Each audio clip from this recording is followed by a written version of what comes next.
cooking with wood. Today I'm going to show you how to light your fire just using timber, no fire lighters, no matches.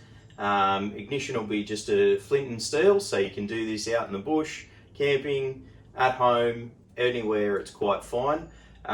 This is actually my preferred way to light a fire, especially when I'm going to cook, for the plain and simple fact that you know what's in it, you know you're not putting any chemicals into the fire to burn, and therefore I guess have any sort of risk when it involves cooking your food over that fire.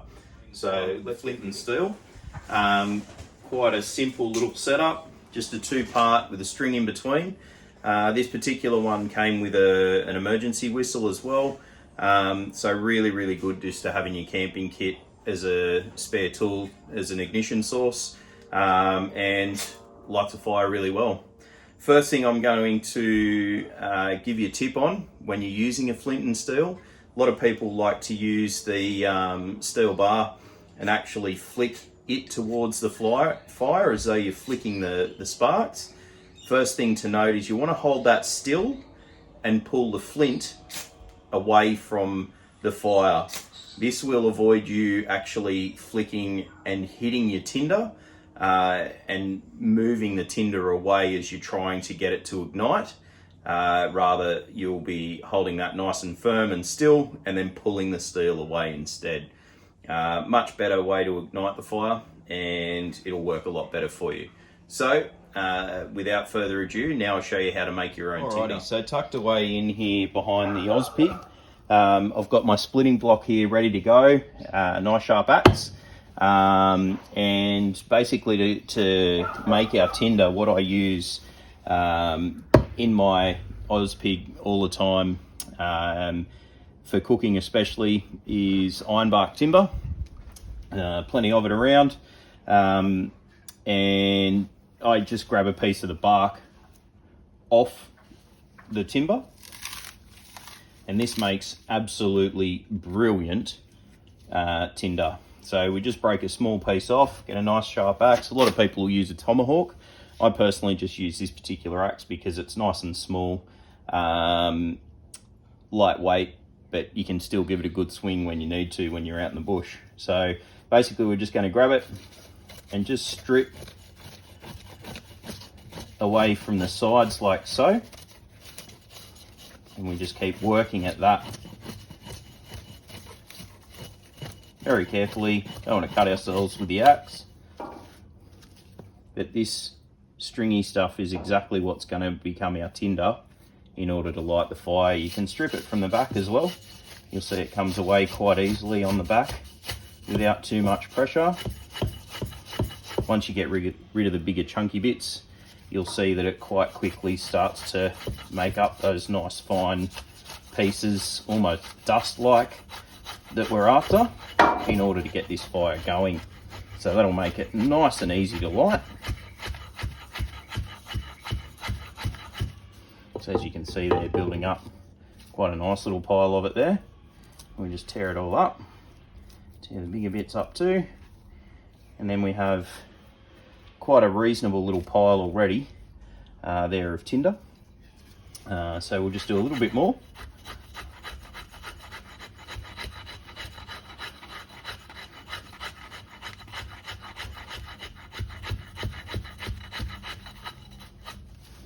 Flip him around, grab that bit.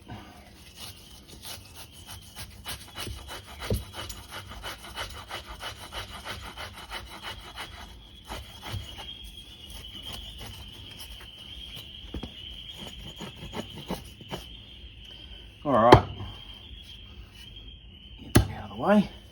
So as you can see there, it's probably in the way of the camera there. Let me move that. All right, so we've got quite a reasonable little pile there of what I'd use as tinder ready to go to light the fire.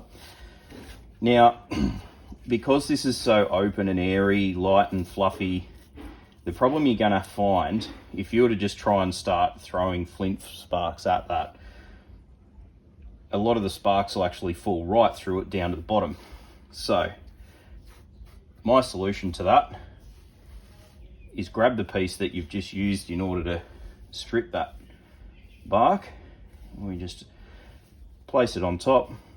Again, nice and open, nice and airy. We do want plenty of air in there. You need 3 things to light a fire: heat, fuel, and air. Our spark will be the source of heat. There's fuel there. We've got plenty of air amongst it, so we can go and get going. Okay, folks, so we've got our little pile of tinder on a piece of bark ready to put in the fire. So my normal process will be to sit it down into the little pan there, get it going, and then I just use that piece of bark to actually lift it in. Now, one important point to note, and you'll see in the other camera that the fire's stacked up ready to go inside with some kindling, is to make sure that you've got sufficient clearance to clear the tinder while it's burning as you go in. You don't want to push that tinder back onto yourself as that goes into the fire. So I've just checked it. It was all good, ready to go. It slides straight in there, and that'll do so while it's burning without burning me. All right. So we get our flint and steel. Now the important point to remember, as I said before, is we want to keep the steel still and move the flint. Pulling the flint towards us, holding that steel still. Now I actually, when I'm crouched down like this, I'll use my elbow on my neck, on my leg, to hold that even more still and firm, so I don't mess up my nice little pile of tinder there. So we'll give it a few flicks and see how we go.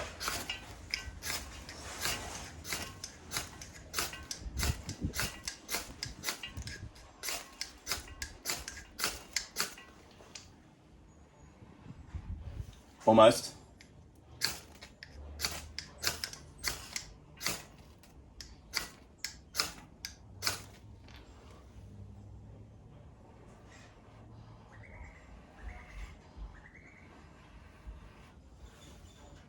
Again, almost. We're getting the smouldering starting to happen, so we just need to get a little bit more heat in with a bit more of the tinder.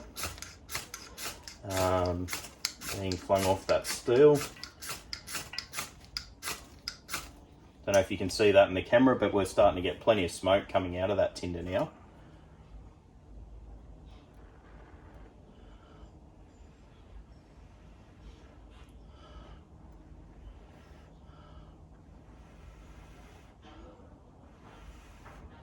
We're almost going.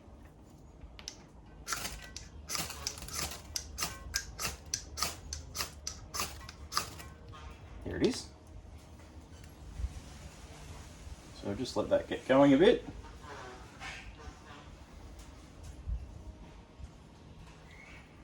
And then literally, we just slide that into place. And you'll see that starting to light up and get going underneath the other camera there. So there you go, folks. That's how you light a fire. No chemicals required, no assistance needed. Just a nice, simple flint and steel set. This one actually bought at Anaconda for about 40 bucks.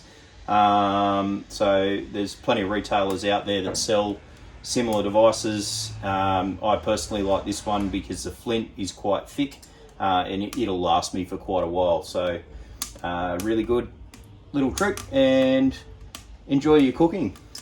So there you go, folks. One lit fire.